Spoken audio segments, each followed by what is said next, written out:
Nan kita bahas ta'lim kita al-sidku wala halasyu fi syiyami. Ya. Kejujuran dan keikhlasan dalam berpuasa itu artinya. Kategori tentunya memasuki awal puasa Ramadan. Syukur alhamdulillah kita masih diberi umur untuk bisa bertemu dengan Ramadan.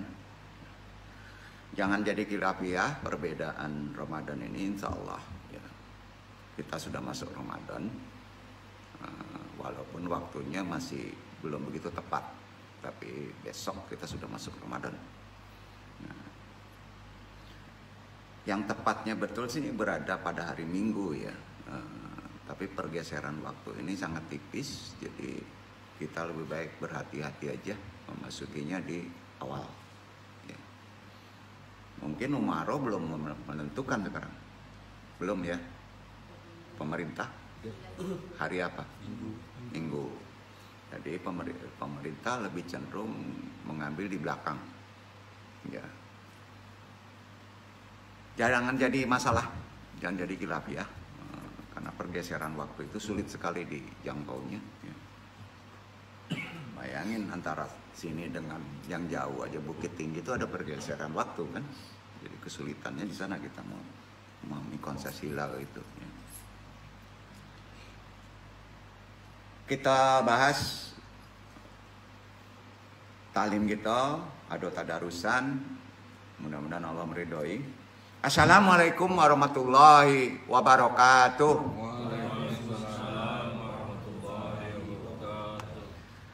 Jazakumullah khairan katsira. A'udzubillahi minasyaitonir rajim. Bismillahirrahmanirrahim. Innal hamdalillah nahmaduhu wa nasta'inuhu wa nastaghfiruhu wa na'udzubillahi min syururi anfusina wa min sayyiati a'malina. Man yahdihillahu fala mudhillalah wa man yudhlil fala hadiyalah. Wa asyhadu alla ilaha illallah wahdahu la syarikalah wa asyhadu anna Muhammadan abduhu wa rasuluh la nabiyya ba'da. Badoa gitu. Rabbi shrahli sadri wa yassirli amri wahlul 'uqdatam min lisani yafqahu qawli. Ya Allah, mudah-mudahan pentaklim dan yang ditaklimi dilancarkan, dimudahkan seluruh amalan ibadahnya. Dan yang paling penting Allah meridhoinya. Alhamdulillah beralamin. Sama-sama diikuti. Lapat andung diikuti karena ini terkait dengan niat 1 bulan. Kenapa kita baca niat 1 bulan? Takut kita lupa. Ya, jadi insya Allah yang hadir hari ini sudah tuntas itu. Kalau lupa niat perharinya, ya. Bismillahirrahmanirrahim. Bismillahirrahmanirrahim. Nawaitu soma jami syahri Ramadan. Nawaitu soma syahri. Ulang. Nawaitu sauma jami'i syahri Ramadan. Nawaitu sauma jami'i syahri Ramadan. Hadi isanati taklida lil imami Malik fardan lillahi ta'ala. Diikuti. Nawaitu untuk besok. Nawaitu syoma godin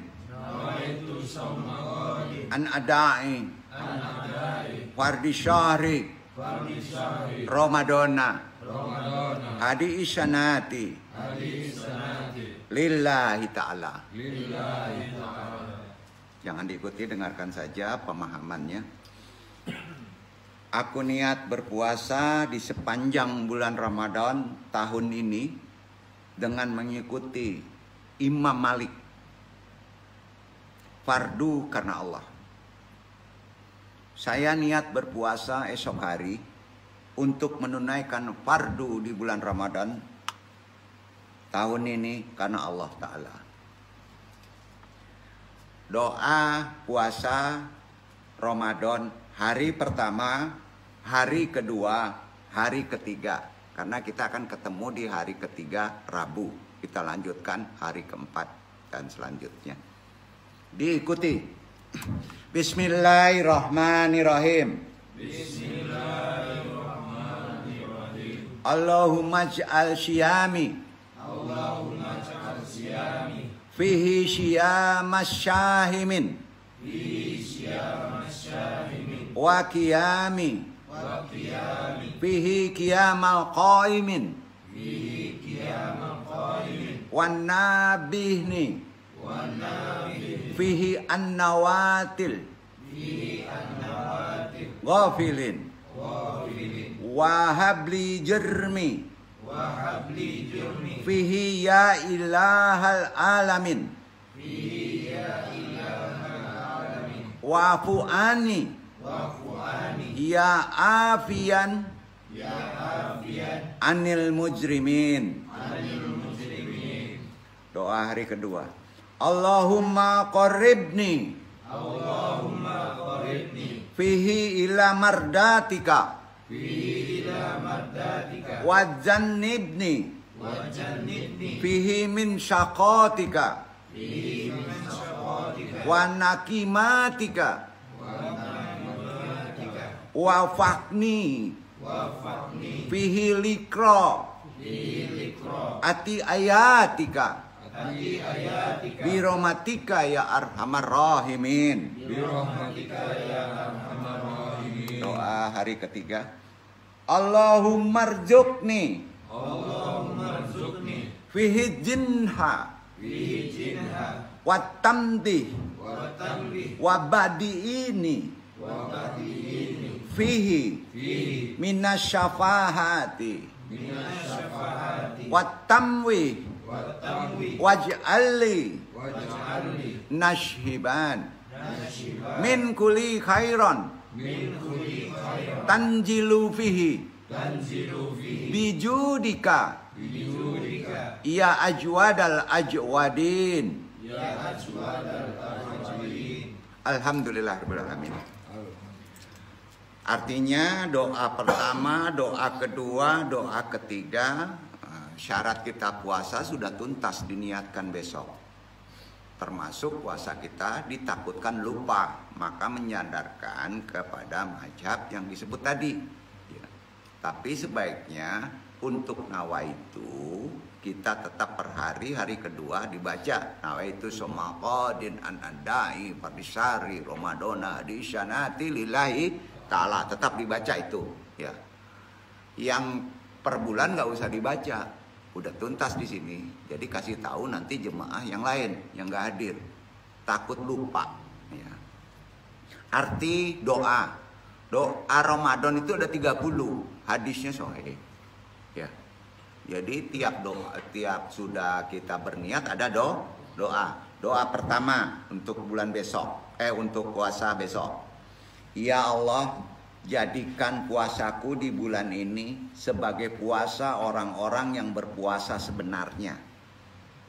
Sholat malamku di dalamnya sebagai orang yang sholat sebenarnya. Bangunkan daku di dalamnya dari tidurnya orang-orang yang lalai. Itu yang pertama. Ya, artinya ke sana. Jadi kita bisa pahami konteks yang awal itu, supaya kita tidak doa tadi sebenarnya untuk seluruh Ramadan. Dipahami begini, kita supaya dibangunkan walaupun kita sendiri. Itu doanya tadi, insya Allah. Ya. Yang kedua, ya Allah, mohon dekatkanlah aku kepada keridoanmu. Yang kedua, dan jauhkanlah aku dari kemurkaan serta alasanmu. Ya.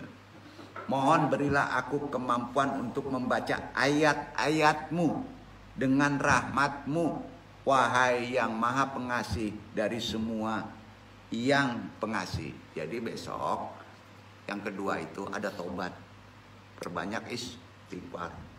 Yang pertama mohon kekuatan supaya dibangunkan, supaya ada kekuatan untuk berpuasa. Itu maknanya yang kedua. Ya.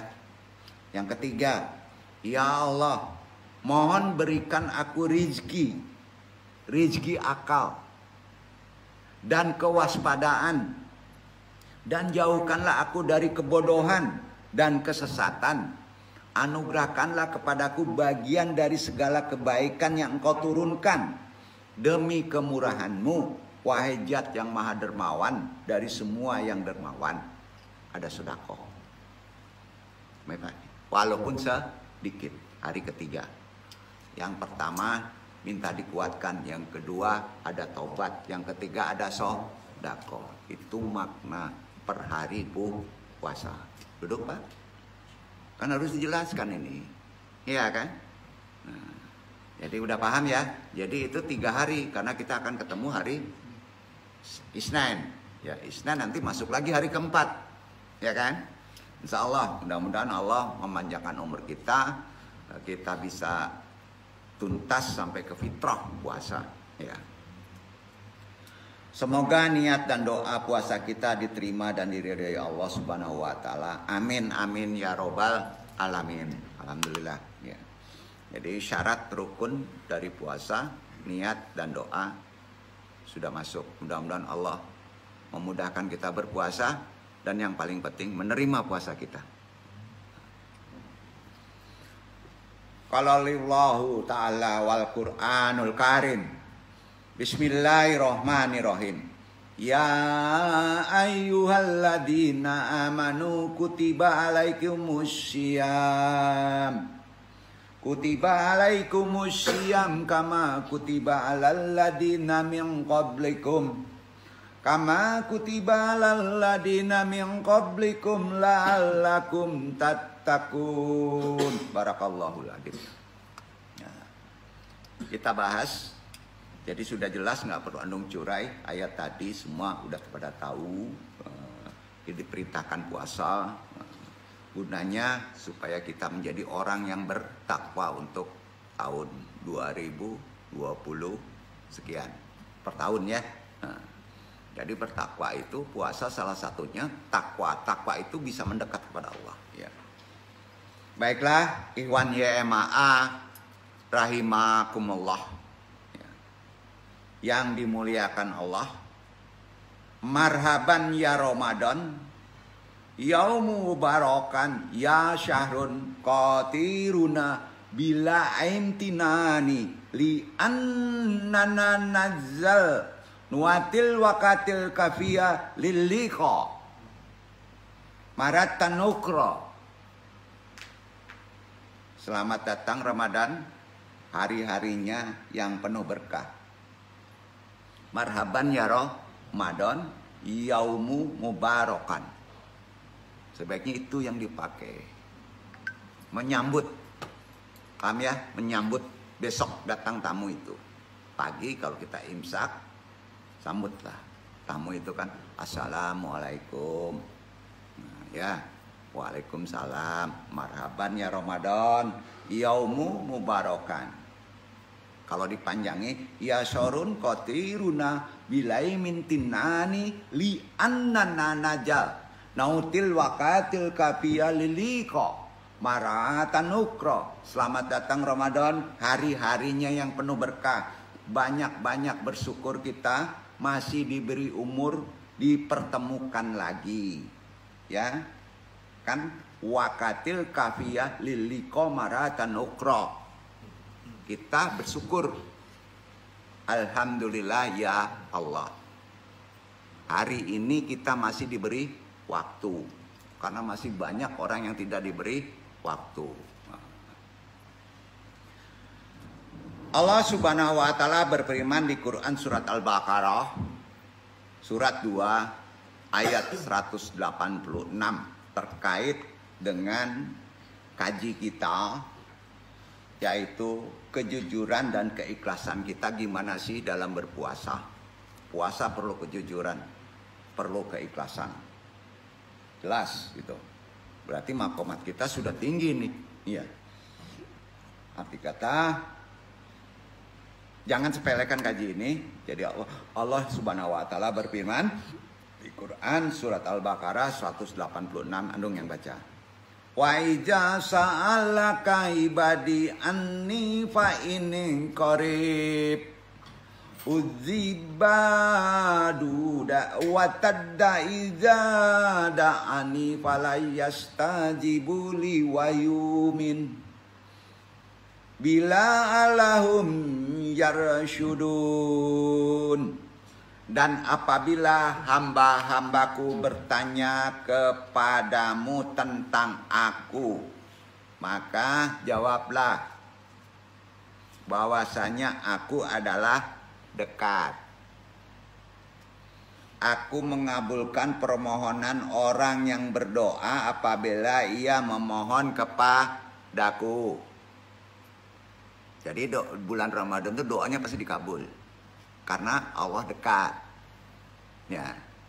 Maka hendaklah mereka itu memenuhi segala perintahku. Perintahnya apa, Pak? Puasa. Ya. Dan hendaklah mereka beriman kepadamu, tauhid, agar mereka selalu berada dalam kebenaran. Duduk. Takwa. Bukan keberuntungan. Takwa dulu. Ya, jadi Ramadan itu supaya kita bisa bertakwa. Jadi kalau ditanya Al-Baqarah ayat 186 itu terkait juga bulan Ramadan. Betul ya? Nah, tapi bisa juga dipakai di bulan-bulan lain. Amma ba'd, perintah dan kewajiban berpuasa itu merupakan kemurahan Allah Subhanahu wa taala. Limpah karunia itu bukan merupakan beban. Ini perlu keikhlasan. Ya, tolong hilangkan sedikit. Datang lagi puasa. Itu bahaya itu. Nggak boleh. Itu karunia yang sangat luar biasa. Karena itu perintah berpuasa sesungguhnya dimaksudkan sebagai medium untuk dapat mendekatkan manusia kepada hakikat jati dirinya. Ya. Yaitu penandung kaji kemarin, makhluk yang merindukan kedekatan kepada Tuhan Allah. Kita ini sebenarnya makhluk yang ingin dekat dengan Allah. Harus jujur itu. Ya. Yang disebut takwa. Sebagaimana yang sering disinggung adalah perwujudan kesadaran akan Allah. Ihsan. Sebagai zat yang maha mengetahui. Bahasa kerannya omniscient. Omniscient. Maha ada. Di mana-mana. Omnipresent. Ya. Dan maha kuasa untuk melakukan apa saja, omnipoten.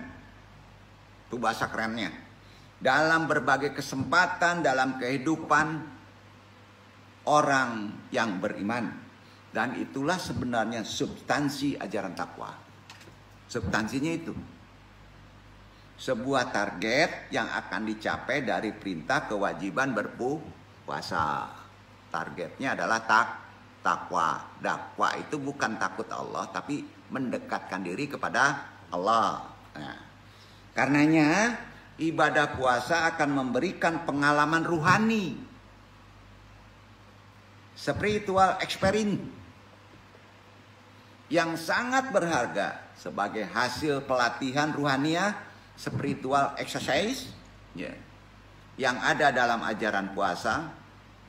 Adapun pengalaman ruhaniah yang paling dalam dan tinggi nilainya adalah kesadaran akan kehadiran Allah dalam setiap dimensi kehidupan. Allah melihat kita terus. Itu sebabnya berpuasa sebagai amalan ibadah yang bersifat pribadi. Betul kan? Sifatnya pribadi puasa itu, individu. Ini akan memberikan keyakinan kepada yang menjalankannya bahwa Allah Subhanahu wa taala sangat dekat. Dan yang demikian itu paralel dengan yang diilustrasikan dalam Al-Quran tentang wujud Tuhan. Wa iza sa'alaka ibadi anni fa inni qarib. Dan apabila hambaku bertanya kepadamu tentang aku, maka jawablah bahwasanya aku adalah dekat. Awal Quran surat Al-Baqarah itu ada di 186 yang tadi. Adapun yang dimaksud dengan auji wudawata, menjawab panggilan, memenuhi perintah, adalah menjalankan seruan atau panggilan Allah yang menghidupkan mereka. Menghidupkan dalam pengertian kehidupan ruhaninya. Dihidupkan ruhani kita. Itu puasa. Insya Allah, seseorang yang menjalaninya dengan penuh ridho akan menjadi tenang. Puasa kita, damai, bahagia hidupnya. Insya Allah. Karena itu ajaran Al-Quran, hakikat manusia adalah makhluk yang dikaruniai merindukan kehadiran Allah dalam segala kehidupan sebagai sumber kebaikan dan kebenaran. Konsep inilah yang kemudian dikenal dengan sebutan konsep fitrah. Apa? Fitrah dalam Islam. Nah, dalam ritual amal puasa Ramadan itulah manusia disuruh kembali ke fitrah.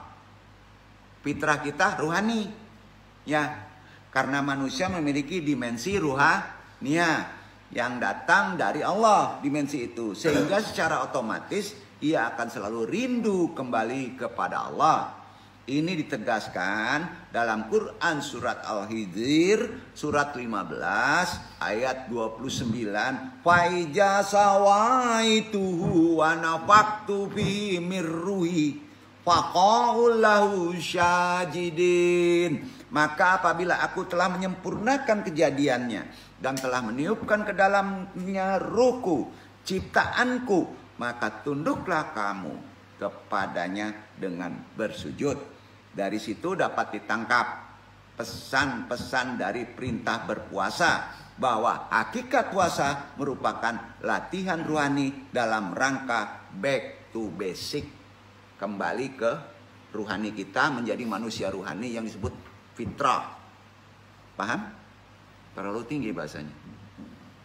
Kita turunin dikit ya, tapi enggak ya, mungkin bisa kebahas ya. Nah. Jadi sudah jelas back to basic kita fitrah. Besok disuruh kembali ke manusia ruhani. Ya. Pesannya begitu. Jadi perlu kiranya sedikit disinggung di sini dalam kaji ini bahwa sejalan dengan konsepsi kaum ajaran yang didapat torekot, tasawuf, syalik, sufi, bahwa manusia kemudian dikenal memiliki dua dimensi. Kita ini ada dua dimensi. Ya. Pertama disebut unsur lahud. Ada di kita ini unsur lahud, artinya potensi keilahian. Ada ruh, ya, yang selalu mendorong diri kita untuk merindukan kembali, mencintai kebenaran. Se-Yahudi orang, pasti dia mencintai kebenaran. Sampai ya? Nah, itu manusia. Itu yang disebut ada dimensi lahud. Ya. Yang kedua, ada unsur nasut. Sebagai makhluk bumi yang memiliki kelemahan dan memiliki dorongan nafsu, sehingga pada suatu saat tertentu manusia kemudian akan mudah jatuh, terperosok ke dalam kejatuhan moral, spiritual bankrupti. Yang itu ya. Arti kata besok ini ditidurkan pada separuh hari tubuh nasut dengan cara tidak makan, tidak minum, tidak dikeluarkan nafsu emosi, nafsu buas, karena supaya kembali kepada tubuh asli yang disebut unsur lahud, yang disebut ruhania.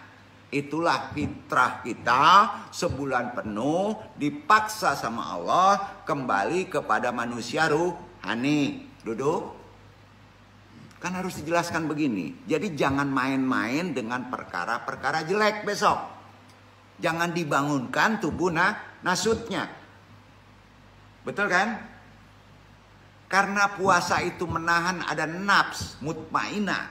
Nafs itu harus menahan kan, tidak makan. Maka tubuh ruhani, tubuh nasut, tubuh jasadinya tetap harus diberi makan dengan separuh waktu, malam, hari. Sampai Pak? Itu maksudnya.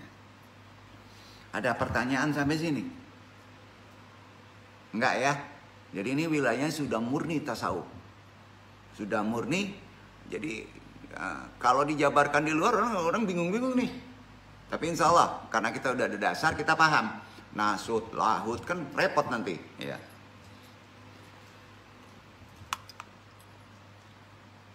Yang namanya bulan puasa Ramadan, kita perdalam sedikit lagi.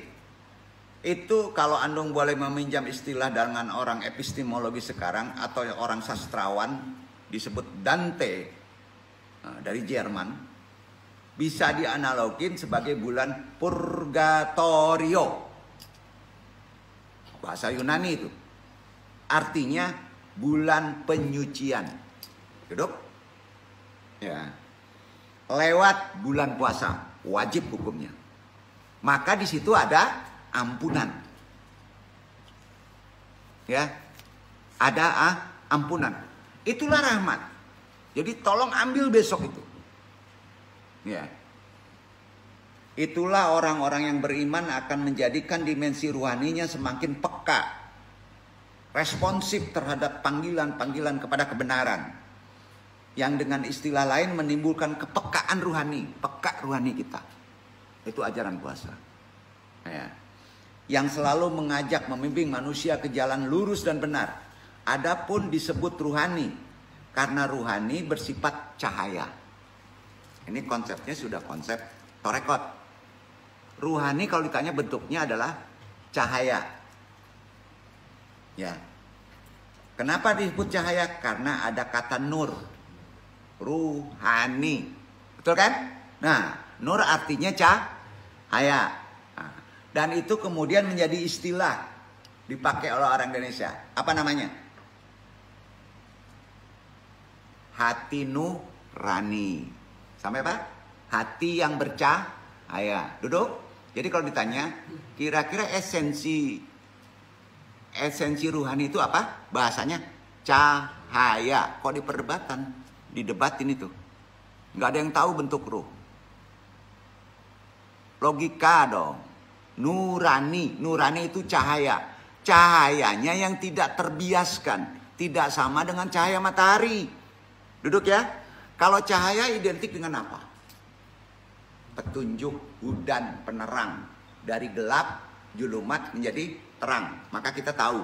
Hidupkan tubuh itu, maka kita akan tahu proses kita 11 bulan ke depan. Maka disebut puasa ini adalah riadoh untuk membangkitkan tubuh ruhani kita. Supaya kita bisa menjalani hidup cobaan 11 bulan ke depan. Duduk. Maka dibangkitkan ruh kita dengan puasa Ramadan. Paham? Kenapa puasa Ramadan menahan? Karena tubuh jasadi harus diam. Karena Allah Maha Tauhid. Duduk. Yang bekerja ruh itu tidak boleh ada bekerja lain. Sepakat? Berat nggak nih? Nggak ya? Nah. Jadi istilah nurani udah tahu, hakikat hati kecil, nurani selalu mengajak mencintai kebenaran. Berkaitan dengan persepsi kedekatan dengan Allah Subhanahu wa Ta'ala, tentunya tidak dimaksudkan sebagai sesuatu yang diperoleh tanpa usaha dan perjuangan. Mendekati ke Allah pasti memerlukan perjuangan. Perjuangan mendekati pada Allah 30 hari loh. Kita saum. Sampai Pak?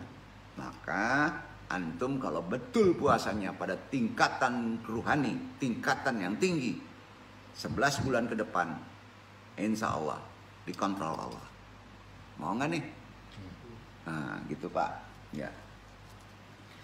Jadi tidak mungkin kita mendekati Allah cuma-cuma. Pasti mesti ada ikhtiarnya, yaitu puasa Ramadan. Hudur, hadir Allah.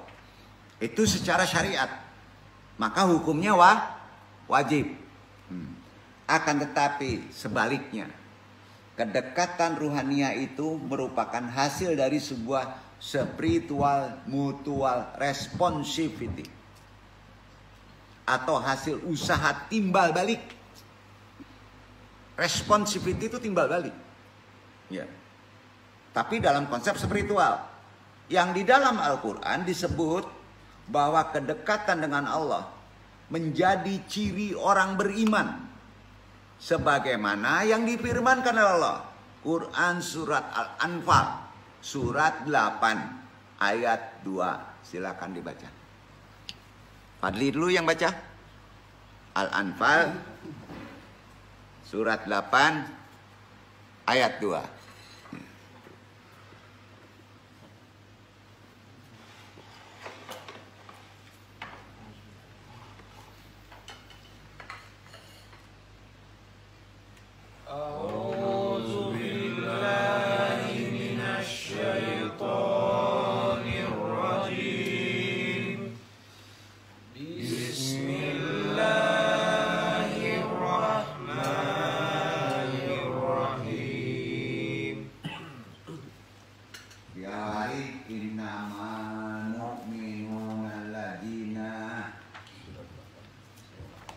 Surat 8 ayat 2.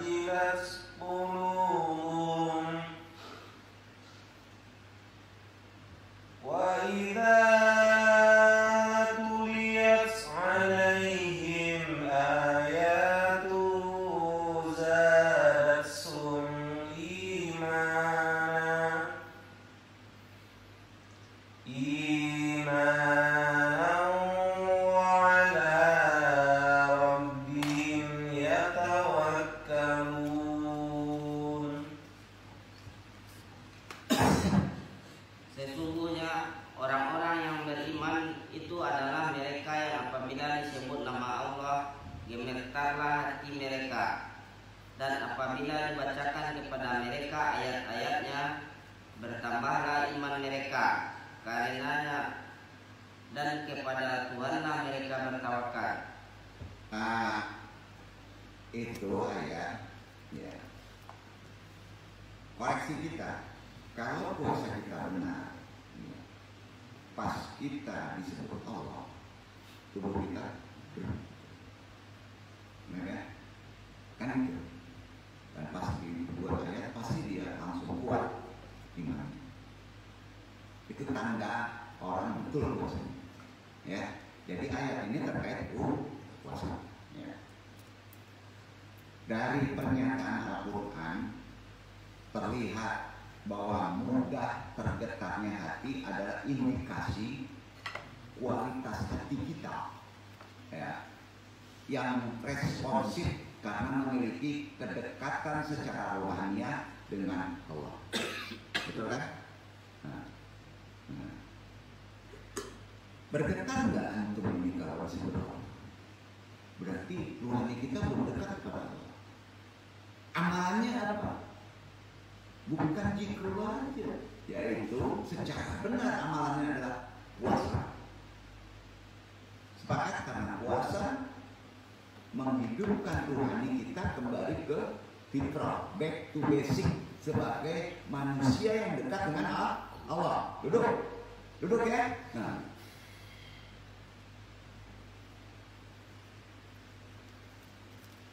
kiranya perlu diingat bahwa hakikat pengalaman ruhani yang seperti tadi itu sifatnya individu, pribadi, tidak sama. Ya, tidak sama. Tingkat getarnya, tingkat apanya, tingkat sahdunya, khususnya itu beda-beda. Ya. Sifatnya pribadi. Itulah pengalaman rohani hanya ada di pribadi. antara satu orang dengan yang lain tidak serupa. Ini dapat dilihat kalau ingin lihat contoh ketika menjalankan ibadah haji. Populer tuh ibadah haji, pengalaman seseorang dengan yang lain berbeda tiap ibadah haji. Ada ibadah haji kok kerjanya apa tuh? Nyasar gitu, istri hilang, beda-beda kan? Nah itu pengalaman rohani ditunjukkan sama Allah di Baitullah. Jadi dikuatkan dulu rohani kita. Ada yang mendapatkan pengalaman rohani yang sangat mendalam dan luar biasa sehingga ia mampu menderaikan air mata, menangis di depan Ka'bah, terharu, sangat khusyuk. Ada yang gitu? Ya. Sementara itu ada juga orang yang biasa-biasa saja meskipun berulang ibadah haji. Jadi sifatnya individu. Nah, hal yang demikian itu erat kaitannya dengan kadar kepekaan hati nurani kita.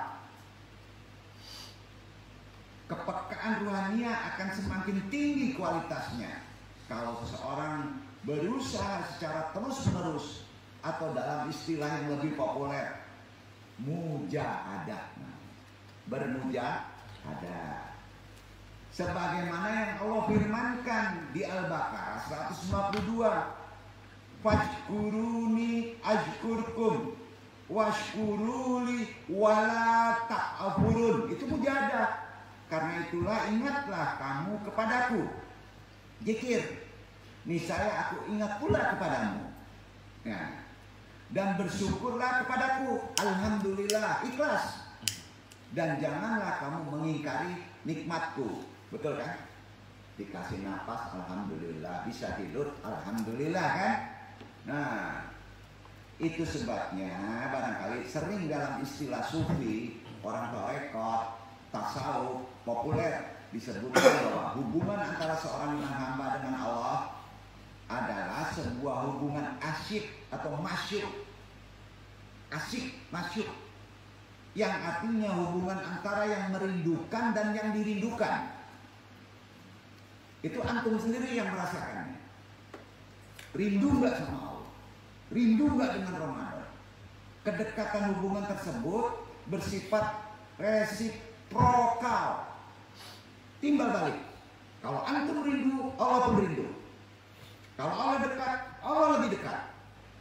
Ya, sifatnya resiprokal. Ya, hubungan ini sebenarnya dapat dianalogikan. Analoginya begini.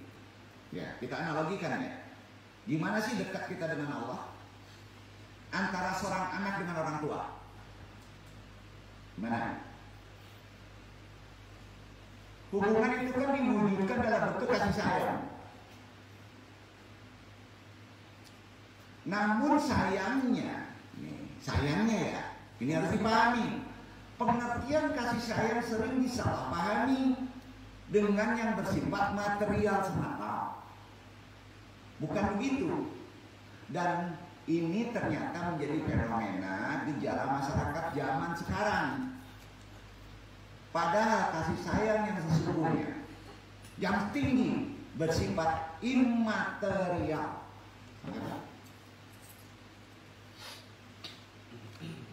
Woi bapak saya sayang nih, tiap bulan ngasih uang 5 juta. Enggak begitu. Bukan begitu. Immaterial Allah. Memang Allah ngasih rezeki, tapi jarang sekali Allah ngasih yang sifatnya immaterial. Nah ini mesti kita pahami. Oleh karena itu konsep kebahagiaan yang jauh dari kasih sayang pada akhirnya menjadi kebahagiaan yang bersifat hampa kalau dihitung dengan material. Nah, tidak ada makna seperti yang menimpa masyarakat metropolis, yaitu anak-anak menuntut kasih sayang dari orang tuanya yang diwujudkan dalam bentuk adanya perhatian dari orang tua, tapi bersifat materi. Betul? Lu bapak saya sayang nih, kemarin pas nggak dikasih duit, nggak perhatian. Nah, ya. Berkenaan dengan masalah kasih sayang Allah Subhanahu wa Ta'ala kepada hambanya perlu diketahui dan dipahami oleh orang-orang beriman. Sangat perlu bahwa kasih sayangnya tidak selalu bersifat material Allah itu. Walaupun juga kadangkala memberi material, rizki dalam konsep materi. Dalam artian mendapatkan limpahan rizki yang banyak, bahkan perlu direnungkan. Kita renungkan. Jangan iri. Limpahan rizki boleh jadi bukan merupakan limpahan rahmat Allah. Duduk, Pak. Perhatikan tuh. Karir bagus, rizki ada, ya. Tidak ada masalah dalam kerja, belum tentu itu limpahan rahmat dari Allah. Karena masih bersifat materi. Belum tentu. Ya. Melainkan kadangkala sebaliknya. Itu yang disebut takutnya laknat. Bapak-bapak dikasih rezeki banyak, dimudahkan seluruh urusannya. Ya. Dalam Al-Quran kondisi demikian disebut apa? Istidraj. Betul kan? Al-Quran menyebutnya istidraj. Yaitu sikap pengabaian dan ketidakpedulian Allah sebenarnya. Banyak orang kaya yang non-muslim, yang gak beragama, itu istidraj. Untuk apa kita iri? Sepakat? Sepakat ya? Nah. Yaitu sikap pengabdian dan ketidakpedulian Allah itu sebenarnya terhadap pamannya, sehingga tanpa disadari dia akan terus terpuruk akhirnya dan mengejutkan biasanya, dan pada akhirnya akan mengalami kehancuran. Lihat aja. Nah, disinilah kita harus memahami kedekatan Allah itu jangan salah persepsi. Untuk mendapatkan kasih sayang dari Allah itu gimana sih, Dok? Ini sudah menjadi janji Allah. Allah Subhanahu wa Ta'ala berjanji kepada hambanya seperti yang Allah firmankan. Itu kasih sayangnya bagaimana? Kepada firmannya. Al-An'am surat 6 ayat 12. Limpahan itu yang benar. Dibaca, ikhwan. Fadli dulu bacanya.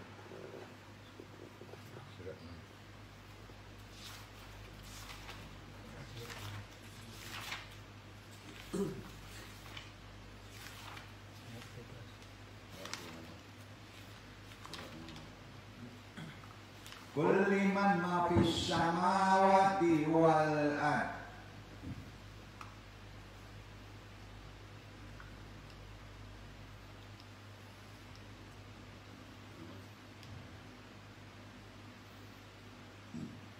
Kulli man ma fis samawati wal ard.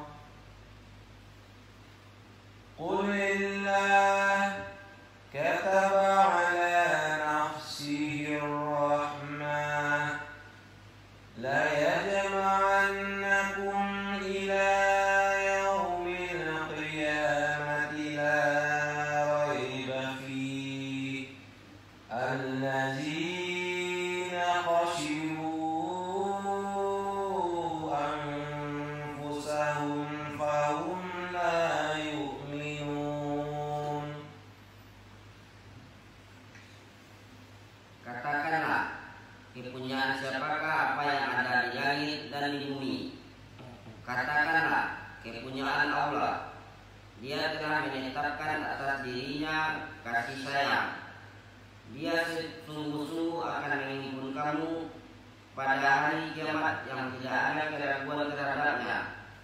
Orang-orang yang meninggikan dirinya, mereka itu tidak beriman. Kesimpulannya apa, Pak? Kasih sayang. Kalau kita masih beriman, masih muslim, itu kasih sayang Allah. Ya, jangan sandarkan ke materi. Duduk ya. Beriman aja, mau sholat, udah enteng sholat. Waduh, itu limpah karunia yang besar. Ya. Nah, kembali menyinggung masalah kasih sayang. Manusia juga harus dapat memberikan dan menampakkan kasih sayangnya itu kemana, Pak? Sebagai khalifah. Kepada manusia lain, ya kan? Seperti yang disebutkan dalam hadis Nabi, ya, limpahan contoh Allah itu memberi kasih sayang, kita harus lemparkan juga kepada sebagai khalifah kepada manusia. kepada binatang, kepada alam. Ya, hadisnya begini. Arhamu bainakum fasyayarhamukum man yarhamukum. Berkasih sayanglah di antara kamu, kita dengan manusia, maka yang memiliki kasih sayang Allah akan mengasihi sayangimu. Kalau kamu berkasih sayang kepada sesama muslim, ya, maka Allah akan memberi kasih sayang kepadamu. Juga hadis lain sahih, arhamu man fi al-ard fasayarhamukum man fi al-samawat. Allah sayuhibuk, sayangilah orang-orang di muka bumi, maka yang di langit Allah akan mengasihi sayangimu. Hadis ini sahih. Betul kan? Jadi konsepnya begini, kalau kita ingin diberi rahmat sama Allah, berkasih sayanglah kepada sesama makhluk. Akhir-akhir ini kan momentum masyarakat kita Indonesia kan sudah memasuki tatanan hidup milenial, modern. Masalah cinta kasih menjadi hal yang sangat penting loh. Banyak sekali kehidupan kita dengan tetangga itu pun ada yang nggak kenal loh. Ya, upaya usaha menyebarkan cinta kasih sesama manusia dalam ajaran Islam kan diwujudkan dalam perintah apa Pak? Bersilaturahim. Setuju? Antum berpuasa, masih ada musuh besok. Mumpung masih ada sehari, jangan lewat seminggu. Cari orang tua, walaupun antum merasa dijolimi. Maafkan saya. Jangan lupa nih.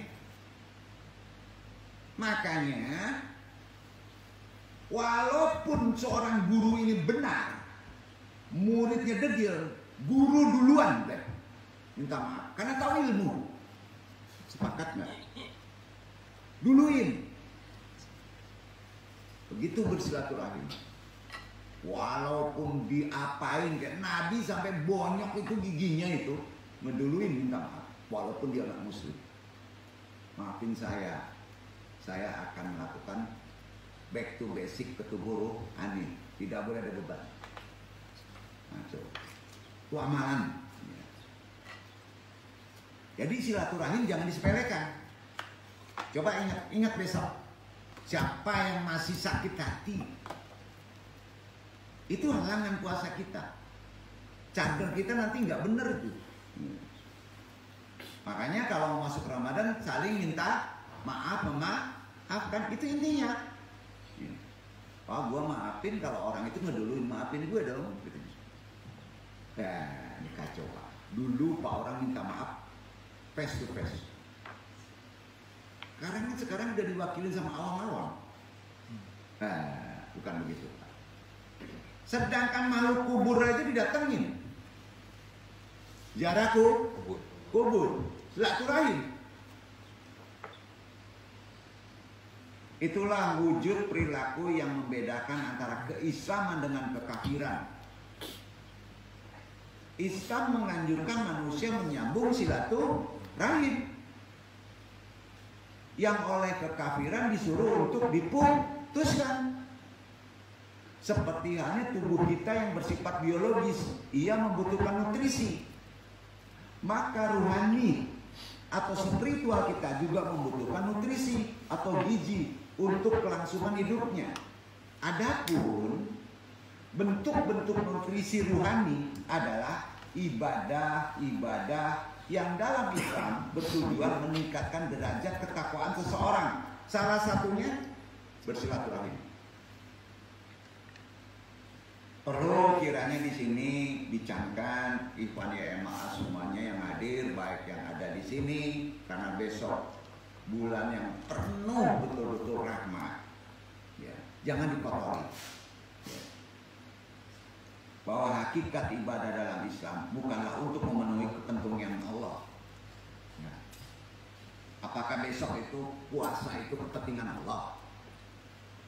Sholat itu kepentingan Allah? Ingat, bukan. Sesungguhnya Allah Subhanahu wa Ta'ala sama sekali tidak kekurangan kemuliaan, kebesaran, kalau saja seluruh manusia di muka bumi ini tidak menyembah padanya. Gak akan kurang.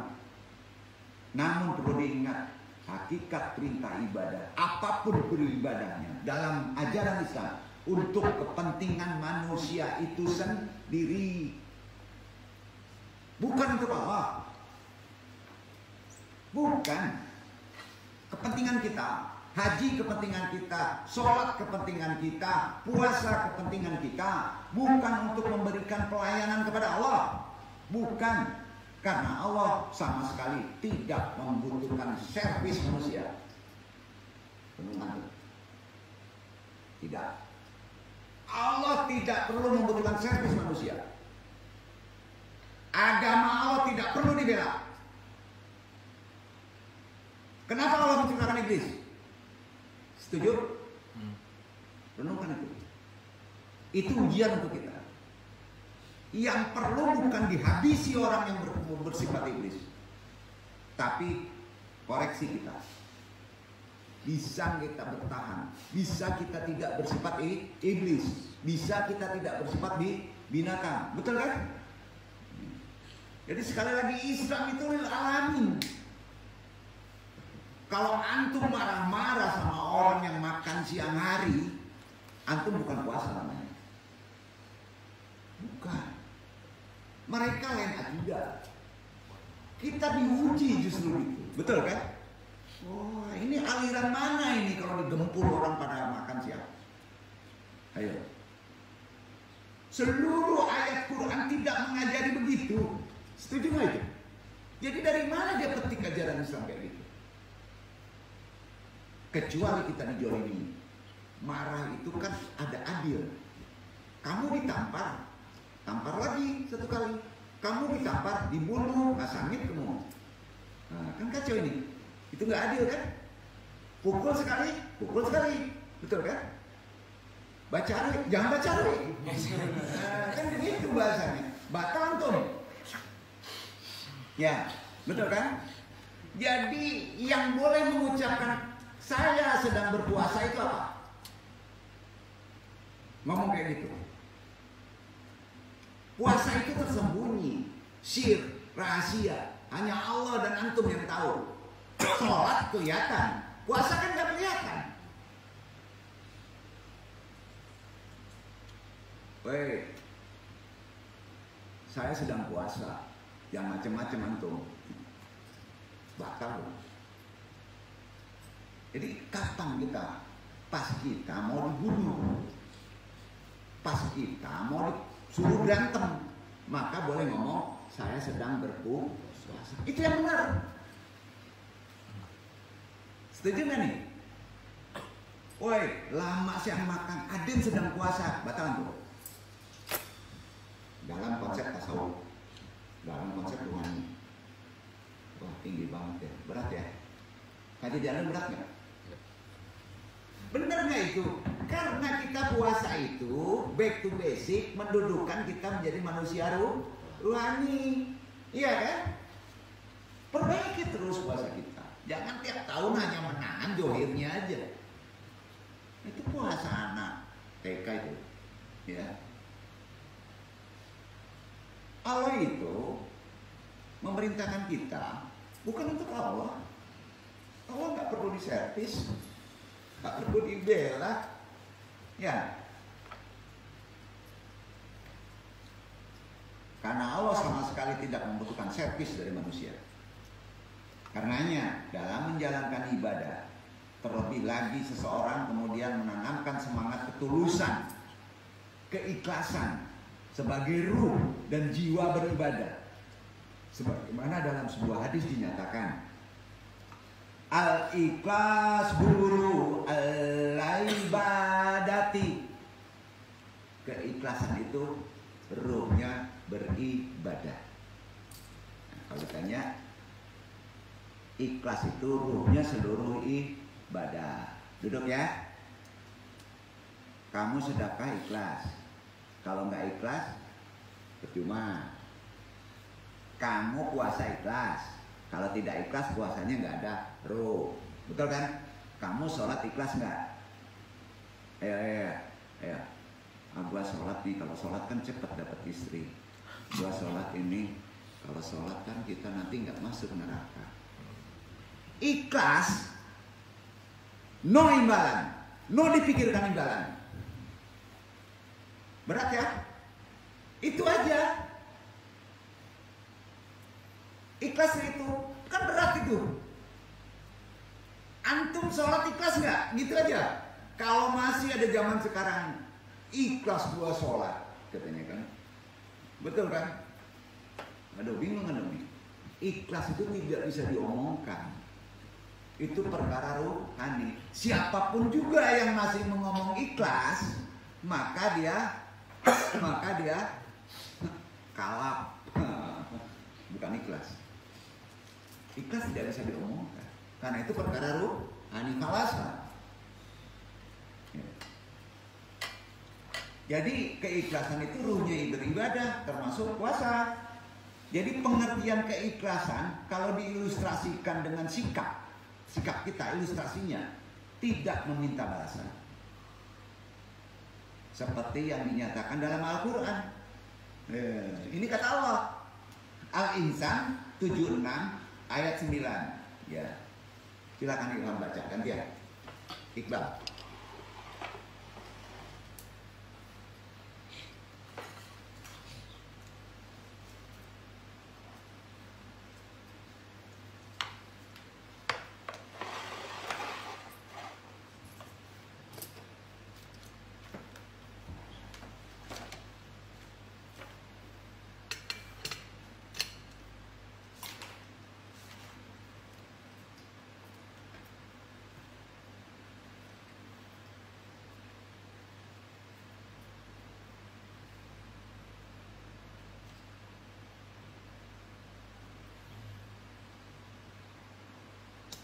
إنما نطعمكم لوجه الله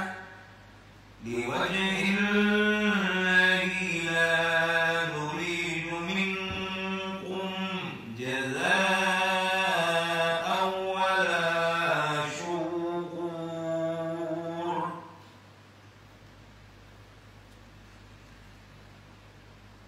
Sesungguhnya kami memberi makanan kepadamu hanyalah untuk mengharapkan keridhaan Allah.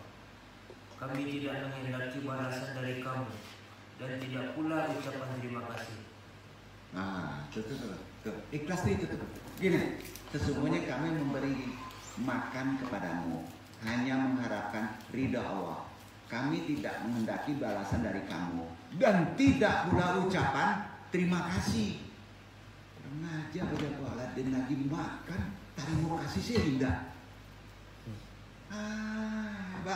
Sodako kalau sodako bah. Ada ndak ilmu sodako 50.000 supaya makbul doa? Ada. Ini di ayat kok. Betul kok, kan ini di ayat kok. Terima kasih aja nggak boleh. Bohong kan ayatnya. Begitulah dalamnya Islam kalau berdasarkan makomat. Udah sedekah diumpetin, tangan kiri aja nggak boleh tahu, terima kasih aja nggak boleh. Ya. Puasa gimana di sana? Sholat gimana? Takut neraka, pengen surga. Ya udah tolong aja. Karena kita khalifah. Paham ya? Jadi gini, Anda tegaskan ini, udah tahu semuanya ikhlas itu tanpa ada imbalan, udah tahu, ya kan? Tapi jelasnya kan tadi, berat nggak ikhlas? Nggak boleh ngomong, udah kasih pergi aja, ya. Maka Allah tolong. Percaya deh, manusia sekarang tuh susah itu, percaya nggak? Tanya Padri, susah nggak itu Padri? Ikhwan Padri, susah ya? Tapi kan perlu dijelaskan kan? Masya Allah. Apalagi dunia medsos. Betul kan? Oh, alasan fastabiqul khairat boleh. Kalau orang tidak ada terangsang fastabiqul khairat, maka kedua itu tadi. Paham nggak? Ada resiko. Misalnya gini, kita share bersedekah supaya orang terpancing bersedekah, itu boleh. Boleh. Tapi kalau tidak ada, habis. Tindakan kita tadi habis kena ikhlas. Yakin kalau ini di-share orang akan menyumbang. Bila perlu guru. Ada ikhtiar untuk meminta. Paham maksud Anda? Paham ya? Maksud yang Anda sampaikan nggak paham ya?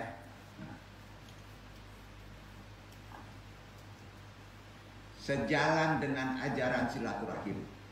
Ini silaturahim. Ikhlas itu kalau dikaitkan dengan silaturahim, yang menerima itu wajib hukumnya. Apa? Mengucapkan terima kasih. Duduk. Duduk ini.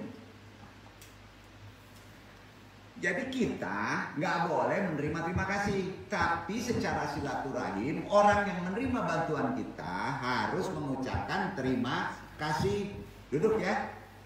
Tapi terima kasih itu jangan kita yang memintanya. Duduk ya. Apalagi balasan. Jadi harus tahu skop ilmunya. Nah, puasa Ramadan begitu ya. Nah, hati-hati Pak. Wajib tuh hukumnya. Antum dibantu, wajib mengucapkan terima kasih. Itu wajib, itu silaturahim.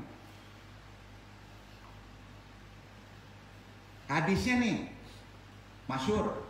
Man lam yaskuru basyara fa innahu la yaskurullah. Barang siapa tidak berterima kasih kepada manusia, maka ia tidak berterima kasih kepada Allah. Sahih, Bukhari Muslim. Kalau terima kasih gue nggak ikhlas, berarti nggak sampai nih ilmunya nih. Kan ada orang berterima kasih marah, mana berterima kasih deh. Ada pun kayak gitu, nggak boleh. Berarti dia tahu ilmu. Dengan begitu ajaran keikhlasan sampai sini dulu, karena ikhlas itu berat ya. Identik dengan ibadah puasa. Identik nggak? Memiliki dimensi yang sangat pribadi. Puasa itu pribadi dimensinya antara seorang hamba dengan Allah. Ikhlasnya antum nih dalam puasa besok, yang segala perbuatannya hanya untuk Allah dalam puasa itu. Dan Allah Subhanahu wa taala, kalau demikian puasa antum ikhlas, insya Allah Allah membalasnya 11 bulan ke depan. Itu janjinya. Berpuasa dalam ajaran Islam memang yang diwajibkan hanya 1 bulan, yaitu bulan Ramadan. Selebihnya adalah puasa sunnah. Yang ditinggalkan dan harus dibayar kalau wajib. Kalau wajib. Karena wajib kan Ramadan itu nggak boleh, nggak ampun itu. Ya. Jadi beberapa pendapat ulama ada yang disebut puasa nazar. Janji langsung pada Allah utang. Gini, ya Allah, hati-hati nazar nih. Saya kalau lulus, saya akan puasa. Itu namanya puasa nazar. Duduk. Beragreement dengan Allah itu bahaya. Walaupun hanya di hati. Sampai Pak. Ya. Ya Allah, kalau saya selesai, saya akan sedekah. Ya. Hati-hati itu. Jangan main-main dengan janji itu. Itu kontan. Tidak nanti. Kalau belum dibayar. Duduk kan ini. Hati-hati itu. Jadi sebaiknya jangan bernazar. Ya, betul kan? Ke orang gimana kalau bernazar? Harus dibayar. Betul kan? Apalagi ke Allah. Walaupun Allah Maha Sayang. Karena ada kaitannya dengan orang.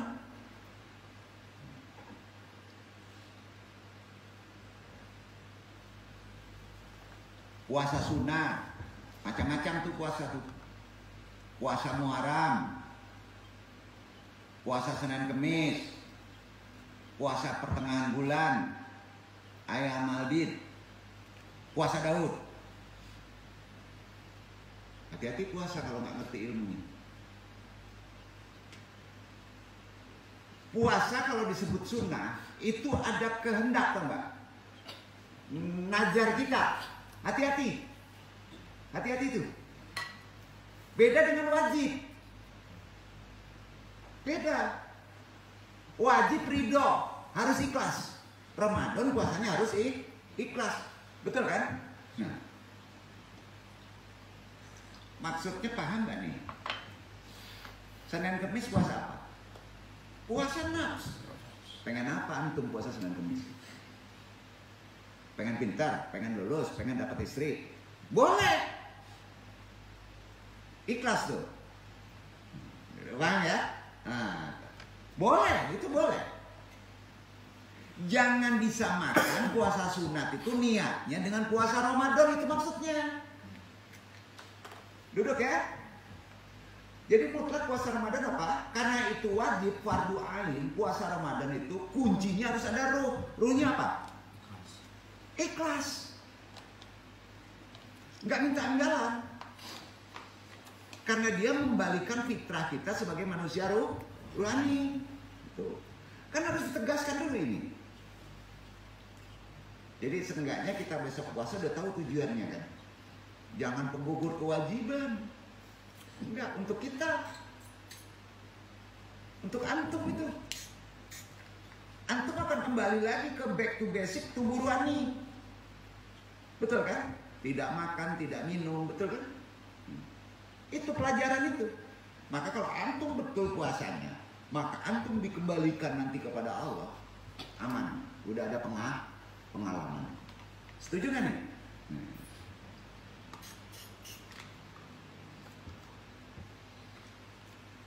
Kita lanjut ke season kedua dulu. Karena ini agak panjang.